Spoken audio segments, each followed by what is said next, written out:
بسم الله الرحمن الرحيم. الحمد لله رب العالمين، والصلاة والسلام على خير خلقه وآله أجمعين. اللهم اشرح لي صدري ويسر لي أمري واحلل عقدة من لساني يفقه قولي. ربنا آتنا في الدنيا حسنة وفي الآخرة حسنة وقنا عذاب النار. اللهم آمين. عزیزان و خۆشەویستان، سەلام و ڕەحمەت و میهرەبانی خدای پەروەردگارتان لەسەر بێت. خوای پەروەردگار بە ڕەحم و بەزەی خۆی قەڵەم و عەفو بێنی بەسەر گوناه و تاوانی هەموو لایەکماندا بمانگێڕی لە بەندە ڕاستەقینەکانی خۆی. ئەوڕۆ بە کورتی دەڵێن ڕەمەزان مانگی ئارامگریە. ئینسان پێویستی بەوە هەیە کە فێری سەبر و ئارام بێت لەسەر دینداری، لەسەر ماندووبوون لە بەڕۆژووبوون و تاعەت و عیبادەتی خدای پەروەردگار، سەبر و ئارام لەسەر نەکردنی گوناه و تاوان و نەخواردنی حەرام، سەبر و ئارام لەسەر ئەو بەڵاو موسیبەتانەی کە بەسەر ئینسان دێن. ئینسان پێویستی بەوەی هەیە کە فێری سەبر و ئارامی و دامەزراوی بێت. بەبێ دامەزراوی و سەبر ئینسان ناتوانێت لەسەر دینداری و ئیمانی بەردەوام بێت. بۆیە سەبر پایەیەکی گرنگە، ڕەوشتێکی گرنگە لە ڕەوشتی پێغەمبەران و پیاوچاکان سەلات و سەلامی خوای پەروەردگاریان لەسەر بێت. بۆیە سولەیمانی کوڕی قاسم دەفەرمێت هەموو شتێک پاداشتەکەی دیارە، تەنها سەبر نەبێ، بەبێ حیساب و کیتابە پاداشتەکەی دیاری نەکراوە. خوای گەورە دەفەرمێت ئینەما یوەفە الصابرون ئەجرەهم بغەیری حیساب. بەڕاستی و بەتەئکید ئێمە پاداشتی ئارامگەران دەدەینەوە بەبێ حیساب و کیتاب، بغەیری حیساب. چاکە زاری وا هەیە یەک بەدەیە، یەک بە هەفتایە، یەک بە حەوسەتە، بەڵام ئارامگری خوای پەروەردگار دەفەرمێت بەبێ حیساب پاداشتی دەدەینەوە.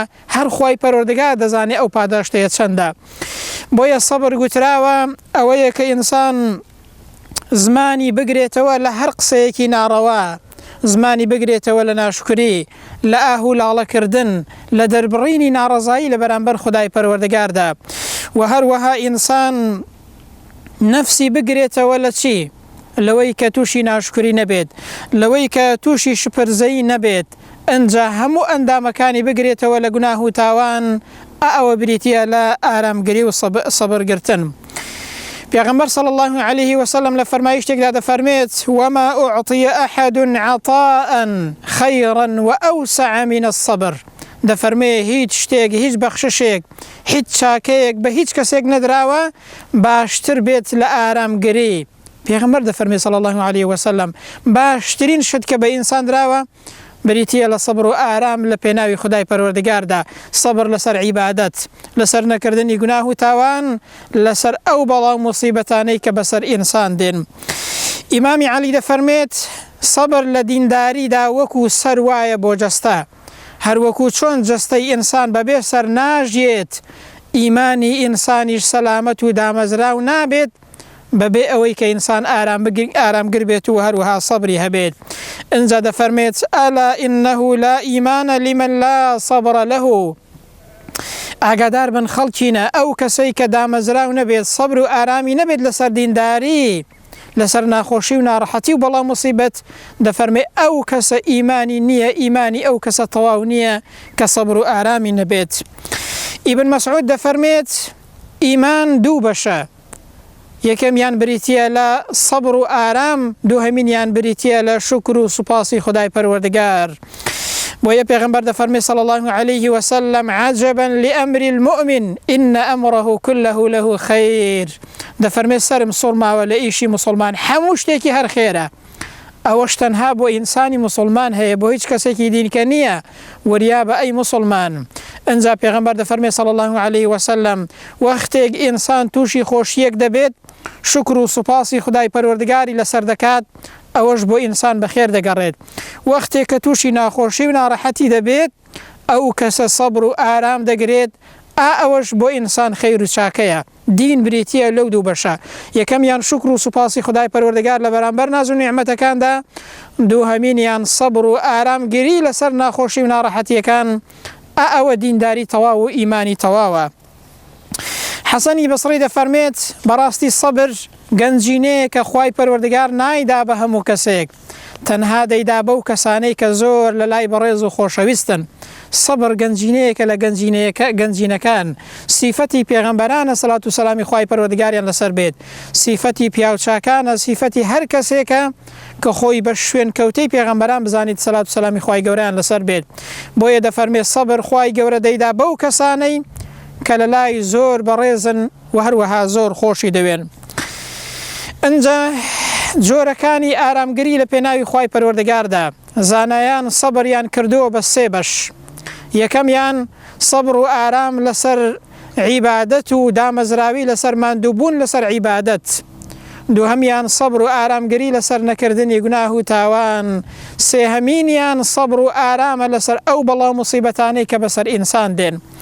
جا یەکەمیان سەبر و ئارام لەسەر تاعەت و عیبادەتی خوای پەروەردگار، لەسەر تینوبوونی ڕۆژووی مانگە ڕەمەزان، لەسەر ڕێگای مزگەوت و دەستنوێژ هەڵگرتن بە سەرما و گەرما، لەسەر ئەو ناخۆشی و ناڕەحەتیانەی کە ئینسان ماندوو دەوێت بە عیبادەتەوە. بەڵام بزانە ماندووبوونەکە دەڕوات پاداشتەکەی لە لای خوای پەروەردگار دەمێنێتەوە. ئینسان دەبێت دامەزراو بێت لەسەر ئەو ناخۆشی و ناڕەحەتیانەی کە لە ڕێگای دینداری دێنە ڕێگای. پێغەمبەر صلی الله علیه وسلم لە کاتێکدا کە شەوان شەو نوێژی دەکرد ئەوەندە خۆی ماندوو کرد بوو قاچەکانی ئاوسا بوو. دایکمان عائیشە فەرمووی ئەی پێغەمبەری خوای صلی الله علیه وسلم باشە خوای پەروەردگار لە گوناهی ئەوەل و ئاخرت خۆش نەبووە، بۆچی هێندە خۆت ئەزیەت دەدەی؟ پێغەمبەر صلی الله علیه وسلم فەرمووی ئەفەلا ئەکون عەبدًا شەکوورا. باشە ئایا نابێ ئەمنیش بەندەیەکی سوپاسگوزار بن لە پێناوی خوای پەروەردگاردا؟ خۆم ماندوو کەم لە کاتێکدا خوای پەروەردگار لێم خۆش بووە، فەزڵ و چاکەی پێغەمبەرایەتی پێداوم، ناز و نیعمەتی پێداوم، نابێ ئەمنیش لە بەرامبەریدا شوکر بم؟ ئەوە پێغەمبەر صلی الله علیه وسلم ئەوە ئارامی دەگرت لەسەر بەندایەتی و لەسەر عیبادەت بۆ خودای پەروەردگار. کەواتە جۆری یەکەمی سەبر ئەوەیە کە ئینسان سەبر و ئارامی هەبێت لەسەر ئەو ماندووبوون و ناخۆشی و ناڕەحەتی کە لەسەر عیبادەتی خوای گەورە دێتە ڕێی. ئەنجا سەبر و ئارامی هەبێت لەسەر مەحروم بوون لە زۆر ئیمتیازاتی دنیایی، لە زۆر ناخۆشی و ناڕەحەتی. پێغەمبەر صلی الله علیه وسلم کە چۆ تائیف منداڵیان بە دوودا بەردباریان کرد تاوەکو خوێن لە پێڵاویدا داوەستا، تاوەکو ئەندامەکانی بریندار بوون. ئەنجا پێغەمبەر صلی الله علیه وسلم فەرمووی ئەگەر خوای پەروەردگار لێم تۆڕە نەبێت باکم هیچ شتێک نییە، تەنها ڕەزامەندی خوای پەروەردگارە. ئەوە دامەزراویە لەسەر دینداری و ناخۆشی و ناڕەحەتیە کە ئینسان لە ڕێگای دینداریدا تێتە ڕێگای. پێغەمبەر صلی الله علیه وسلم ورگ و ڕیخۆڵیان هەڵدەدا سەرسەری و ناڕەحەتیان دەکرد و قسەیان پێدەگوت تەنها لەبەر ئەوە کە لە ڕێگای ئەو دینداریە ئەو پێغەمبەرایەتی هینا و باسی یەکتاپەرستی دەکرد. ئەنجا دامەزراو بوو لەسەر هەموو ئەو ناخۆشی و ناڕەحەتیانەی کە دەهاتە ڕێگای. ئەوە بریتیە لە دامەزراوی لەسەر دینداری. جۆری دووهەمینی سەبر بریتیە لە دامەزراوی لەسەر نەکردنی گوناه و تاوان کە لە ڕاستیدا ئەوەیان ڕەنگە پلەی لە هەمووی گەورەتر بێت، چونکە زۆر گەورەیە کە ئینسان تاوەکو مردن تاوەکو دەچێتەوە خزمەتی خودای پەروەردگار گوناه و تاوان نەکات، حەرام نەخوات، لە گوناه و تاوان نزیک نەکەوێتەوە، سنوورەکانی خودای پەروەردگار نەشکێنێت. بۆیە پێغەمبەر دەفەرمێ صلی الله علیه وسلم سبعة يظلهم الله في ظله يوم لا ظل إلا ظله. حەوت تاقم هەن لە ڕۆژی دواییدا لە ڕۆژی قیامەتێدا لەژێر سایە و سێبەری تایبەتی خودای پەروەردگاردا حەشر دەکرێن. لەو ڕۆژەیەدا هیچ سایە و سێبەرێک نییە بێجگە لە سایە و سێبەری خودای پەروەردگار. جا پێغەمبەر دەفەرمێ یەکێک لەوانە وەڕەجول دەعەته ئیمرەئەة ذات منصب وجەمال، کەسێکە گەنجێکە مسلمانێکە ئافرەتێک کە زۆر جوانە و خاوەن پلە و پایە و منسەبێکی دنیاییە، بانگی دەکا بۆ خراپە و خراپەکاری خوا پەناماندات، بەڵام ئەو کەسە ئیمانی هێندە بەهێزە دامەزراوە سەبر و ئارامی هەیە، سنوورەکانی خوای گەورە ناشکێنێت و دەڵێت ئینی ئەخاف الله، ئەمن لە خودای پەروەردگاری خۆم دەترسم.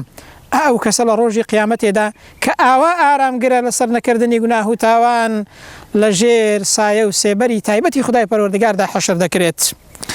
وەکو یوسف سەلات و سەلامی خوای پەروەردگاری لەسەر بێت کاتێک کە خراپە ڕووی تێکرد، ئەو ئافرەتە بانگی کرد بۆ خراپە، دەرگای لەسەر قەپات کرد، دەرگای لەسەر داخست بەڵام یوسف پێغەمبەر سەڵات و سەلامی خوای پەروەردگاری لێبێت ڕای کرد بۆ ئەوەی کە تووشی گوناه و تاوان نەبێت بۆیە خوای گەورە دەرحەقی دەفەرمێت كذلك لنصرف عنه السوء والفحشاء ئێمە خراپە و خراپەکاری کە ڕووی لە یوسف کرد لێمان لادا بۆچی إنه من عبادنا المخلصين چونکە ئەو لە بەندە هەڵبژێدراوەکانی ئێمە بوو لە بەندە تایبەتمەندەکانی ئێمە بوو خاوەنی ئیخلاص بوو بۆیە بەهۆی ئەو ئیخلاص و چاکەکاریەوە بەهۆی ئەو دامەزراویەوە خوای پەروەردگار خراپەی لێلادا و هەروەها ڕزگاری کرد لەوەی کە تووشی خراپە ببێت. ئەنەس بۆمان دەگەڕێتەوە دەفەرمێ پێغەمبەر صلی الله عليه وسلم فەرموویەتی کە فەرمایشتێکی صحیحە يأتي على الناس زمان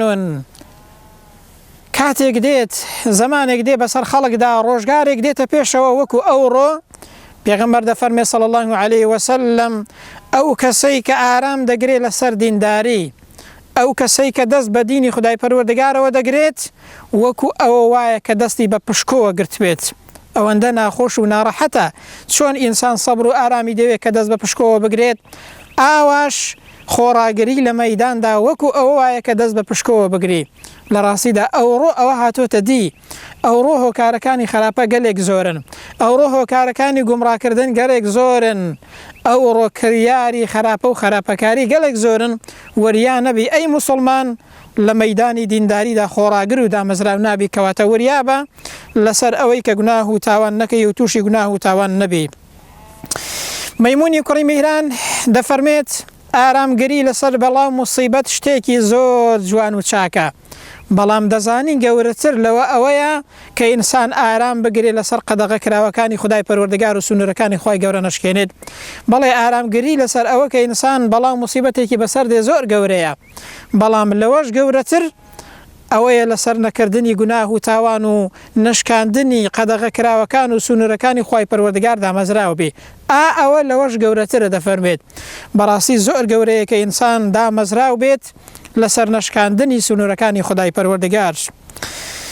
ئەنجا سێهەمین لە جۆری ئارامگری بریتیە لە ئارامگری لەسەر ئەو بەڵاو موسیبەتانەی کە ئینسان دێنە ڕێگای ئەو ناخۆشی و ناڕەحەتی و تاقیکردنەوانە بە لە دەستدانی ماڵ و منداڵ بە لە دەستدانی سەرۆت و سامان بە نەخۆشی و ناڕەحەتی بە لە دەستدانی ئەندام بە هەر ناخۆشی و ناڕەحەتیە کە دێتە ڕێگات لە بەرامبەر ئەو موسیبەتانەدا ئینسان ئارامگر بێت ئەوە جۆری سێهەمی سەبر و ئارامە وەکو یعقوب سەلات و سەلامی خوای پەروەردگاری لێبێ لە کاتێکدا کە کوڕەکەی لەدەستدا فەرمووی فەسەبڕ جەمیل سەبرێکی زۆر جوان و ڕێک و پێک دەگرم کە دوور بێت لە هەموو ناشکریەک دوور بێت لە هەموو شتێک کە شتێک بڵێم خوای پەروەردگار پێی ناخۆش بێت و لێم تۆڕە بێت فەسەبڕ جەمیل ئەی موسڵمان ئەتۆش بڵێ فەسەبڕ جەمیل لە کاتێکدا هەر ناخۆشی ناڕەحەتیەکت بەسەر هات ئەنجا وەکو ئەیوب لە کاتێکدا کە خوای گەورە تاقی کردەوە بەوەی کە نەخۆش بوو چەند ساڵ لەسەر جێگا بوو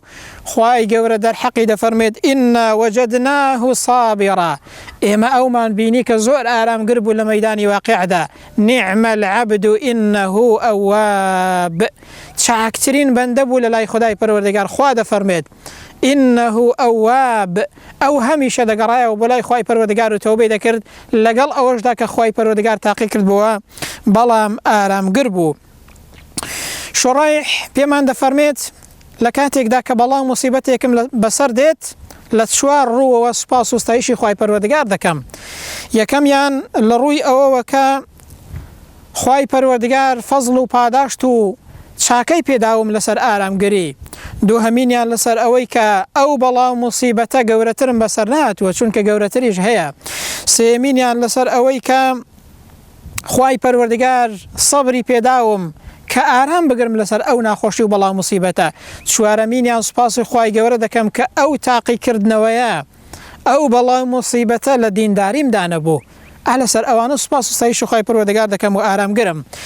ئیبن الجەوزی بۆمان دەگەڕێتەوە دەفەرمێت پیاوەکەم بینی کە تەمەنی نزیکی 80 ساڵ دەبوو کە هەموو شۆی مزگەوتی دەکرد و نوێژی دەکرد بەڵام بینیم کە بەڵام موسیبەتێکی بەسەر هات خەریکی ئەوە بوو کە ناشکری دەکرد و شتێکی دەوت کە خوای پەروەردگار لێی ناڕازی بێت واتە قسەیەکی دەکرد کە شیاوی ئینسانی مسلمان نەبوو بۆیە زانیم ئەو پیاوە نوێژەکانی هەروە بە عادەت دەکات و بە عادەت دێتە مزگەوت وەکو عەقیدە و بیر و باوەڕ و عیبادەت وەری نەگرتووە کەواتە بزانە ئەی ئینسان دەبێت لە مەبدە و بیر و باوەڕەوە کارەکان وەربگرێت و عیبادەتی خودای پەروەردگار بکات.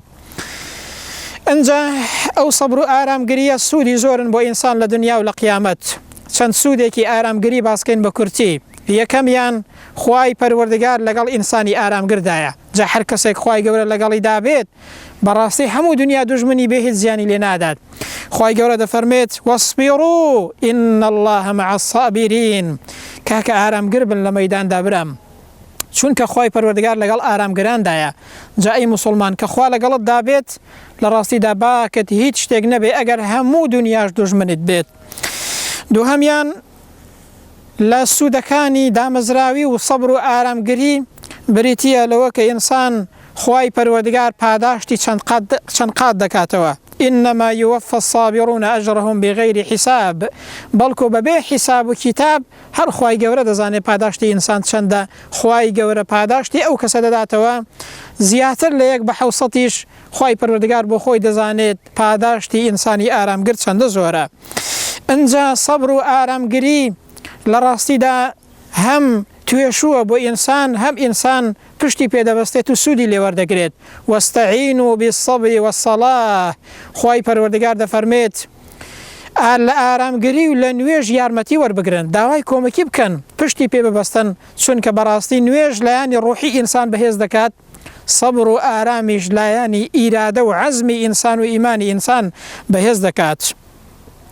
چوارەمین لە سوودەکانی دامەزراوی ئەوەیە کە خوای پەروەردگار سێ چاکە و موژدە و ڕەحمەتی داوە بە ئینسانی ئارامگر کە نەیداوە بە هیچ کەسێک کە خوای گەورە دەفەرمێت وَلَنَبْلُوَنَّكُمْ بِشَيْءٍ مِّنَ الْخَوْفِ وَالْجُوعِ وَنَقْصٍ مِّنَ الْأَمْوَالِ وَالْأَنفُسِ وَالثَّمَرَاتِ.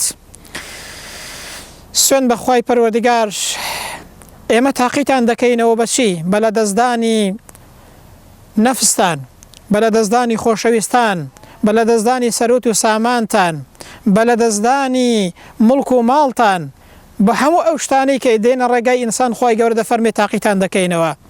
بەڵام دەفەرمێت وەبەشیری الصابرین موژدە بدە بە ئەو کەسانەی کە ئارامگرن لە مەیدانی واقعدا موژدەیان پێ بدە. ئەنجا ئەوانە خوای گەورە دەرحەقیان دەفەرمێت کێ الذین ئیذا ئەصابەتهم مصیبەة ئەو کەسانەی کە بەڵاو موسیبەتیان بەسەر دێت خوای گەورە تاقییان دەکاتەوە لە بەرامبەردا دەڵێن ئینا لله وئینا ئیلەیه ڕاجعون ئێمە لە لای خوای پەروەردگارەوە هاتوین ئێمە ئی خوای پەروەردگارین خاوەنمان پەروەردگارە هەر بۆ لای ئەو پەروەردگارەش دەگەڕێینەوە. ئولئیک عەلەیهم صەڵەوات من ڕەبیهم ئەو کەسانە کە ئاوا ئارامگرن ئەوە قسەیانە چیان بۆ هەیە؟